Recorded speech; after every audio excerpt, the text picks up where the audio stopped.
ಪೂಜ್ಯ ಗಂಗಾಧರಯ್ಯನವರ ಸ್ಮರಣಾರ್ಥ ಇಂದು ಅವರ ವರ್ಷದ ತಿಥಿ ಪ್ರಯುಕ್ತ ಅವರ ಶ್ರೀಮತಿ ಗಂಗಮ್ಮನವರು ಹಾಗೂ ಶಿವೈಕ್ಯ ಡಾಕ್ಟರ್ ಶಿವಪ್ರಸಾದ್ ಅವರ ಸ್ಮರಣಾರ್ಥ ನಮ್ಮ ಮಂಜುನಾಥ್ ನಮ್ಮ Shri Siddhartha school of engineer ಸಹಯೋಗದ ಜೊತೆಗೆ ತುಮಕೂರಿನಲ್ಲಿ ಸುಮಾರು ಒಂದು 5,000 ಜನಕ್ಕೆ ಫಲಹಾರ ವ್ಯವಸ್ಥೆ ಮಾಡಿದ್ದಾರೆ. ಬಹಳ ಶ್ಲಾಘನೀಯ.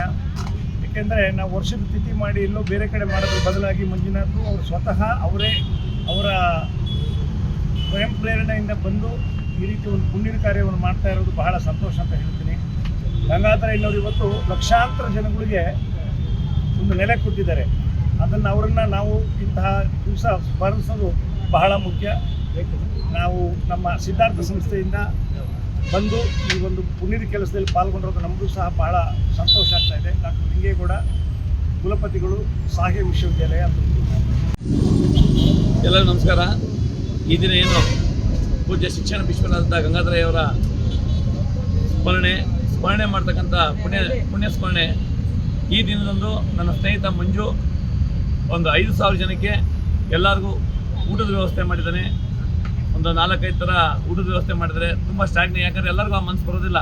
ಒಬ್ಬರು ಒಂದು ಸಾಧನೆ ಮಾಡಿದರೆ, ಈ ಜಿಲ್ಲೆಗೆ ಅಪಾರವಾದ ಕೊಡುಗೆ ಕೊಟ್ಟಿದ್ದಾರೆ, ಅವ್ರನ್ನ ನೆನೆಸ್ತಕ್ಕಂಥ ಕಾರ್ಯಕ್ರಮನ ಮಾಡ್ತಕ್ಕಂಥದ್ದು ಒಂದು ಉದಾರವಾದಂಥ ಒಳ್ಳೆಯ ಭಾವನೆನ ನಮ್ಮ ಮಂಜು ಇಟ್ಕೊಂಡಿದ್ದಾರೆ. ಆಮೇಲೆ ಶಿಕ್ಷಣ ವಿಶ್ವ ಗಂಗಾಧರಯ್ಯವ್ರ ಬಗ್ಗೆ ಹೇಳಬೇಕು ಅಂದರೆ, ಈ ಜಿಲ್ಲೆ ಒಂದು ಸರ್ಕಾರ ಮಾಡ್ತಕ್ಕಂಥ ಕೆಲಸನ ಅವ್ರು ಮಾಡಿದ್ದಾರೆ. ಯಾಕಂದರೆ ಇವತ್ತಿನ ಕಾಲಘಟ್ಟದಲ್ಲಿ ಶಿಕ್ಷಣ ಅಂದರೆ ಬಿಸ್ನೆಸ್ ಆಗ್ಬಿಟ್ಟಿದೆ. ಶಿಕ್ಷಣ ಅಂದರೆ ಬಿಸ್ನೆಸ್ ಆಗಿರ್ತಕ್ಕಂಥ ಕಾಲಘಟ್ಟದಲ್ಲಿ ಅವರು ಹಳೆ ಕಾಲಘಟ್ಟದಲ್ಲಿ ಎಷ್ಟು ಲಕ್ಷಾಂತರ ಜನಗಳಿಗೆ ವಿದ್ಯಾಭ್ಯಾಸ ಕೊಟ್ಟು ಅದೇನೋ ಒಂದು ಸರ್ಕಾರ ಮಾಡ್ತಕ್ಕಂಥ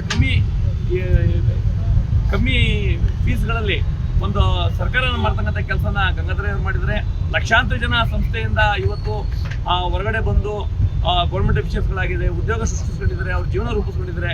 ಆದ್ದರಿಂದ ಅವರ ಕೊಡುಗೆ ಈ ಜಿಲ್ಲೆಗೆ, ಈ ರಾಜ್ಯಕ್ಕೆ ಅಪಾರವಾಗಿದೆ. ಅವ್ರನ್ನ ನೆನೆಸ್ಕೊಂಡು ಈ ಕಾರ್ಯಕ್ರಮ ಮಾಡ್ತಾರೆ. ನಮ್ಮ ಮಂಜಿಗೆ ಮತ್ತು ಸಿದ್ಧಾರ್ಥ ಸಂಸ್ಥೆಗೆ ನಾವು ಅಭಿನಂದನೆ ಸಲ್ಲಿಸ್ತಾ ಇದ್ದೀವಿ. ಜಿಲ್ಲೆಯ ಶಿಕ್ಷಣ ಭೀಷ್ಮ ಎಂ ಗಂಗಾಧರನವರ ಒಂದು ಬಹುದಿನದ ಕನಸಾಗಿತ್ತು. ಈ ಒಂದು ಅವರ ಪುಣ್ಯಸ್ಮರಣೆಯಲ್ಲಿ ನಾನೊಂದು ಅನ್ನದಾಸೋಹ ಮಾಡುವಂಥ ಬಹುದಿನದ ಕನಸಾಗಿತ್ತು. ಅದು ಇವತ್ತು ನನಗೆ ಈ ಮೂಲಕ ನೆರವೇರ್ತಿದೆ. ಆದರೆ ನಮ್ಮ ಸಾಹೇಬರು ಬರಲಿಲ್ಲ ಅನ್ನೋದು ಒಂದೇ ಒಂದು ಕೊರತೆ ಇದೆ ಅಷ್ಟೇ. ಇದನ್ನು ಹಿಂಗೆ ಮುಂದುವರ್ಸ್ಕೊಂಡು ಹೋಗೋಕ್ಕೆ ನನಗೆ ದೇವರು ಅವಕಾಶ ಕೊಡಲಿ ಮತ್ತು ಆಶೀರ್ವಾದ ಮಾಡಲಿ ಅಂತ ಕೇಳ್ಕೊಂತ ನನ್ನ ಕಾರ್ಯಕ್ರಮ